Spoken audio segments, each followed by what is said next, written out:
Once upon a time there was a family of rabbits who lived in a cosy sandbank beneath the roots of a big fir tree. One morning, Mother Rabbit gathered her little ones. "You may play in the fields or down the lane," she said, "but don't go into Mr. McGregor's garden. It's far too dangerous." Peter, the mischievous little rabbit in his blue coat, couldn't resist. Feeling curious and a little naughty, he ran straight to Mr. McGregor's garden. Peering through the gate, he saw rows of fresh vegetables. His whiskers twitched with excitement as he slipped inside. Peter wasted no time. He nibbled on lettuces, French beans and radishes until his tummy was full.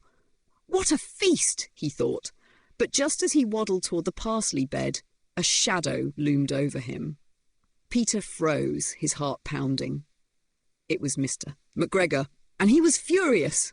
"Stop, thief!" shouted the farmer, charging at Peter. The frightened rabbit dashed through rows of cabbages with Mr. McGregor close behind. Peter's heart raced as he zigzagged across the garden. Peter dove into a tool shed and hid in a watering can, trembling. Mr. McGregor searched the shed, his footsteps echoing, but the can was full of water, and Peter let out a loud sneeze. "Achoo!" Mr. McGregor turned sharply, but Peter leaped out and bolted away just in time. Peter ran through the garden, zigzagging to avoid being caught. At last, he spotted a small gate at the far end. With one final burst of energy, he squeezed under the gate and escaped. Behind him, Mr. McGregor shook his fist in frustration. Exhausted and dirty, Peter finally made it home. His fur was muddy and his blue coat was gone. Mother Rabbit was waiting for him. "Peter, where have you been?" she asked, shaking her head.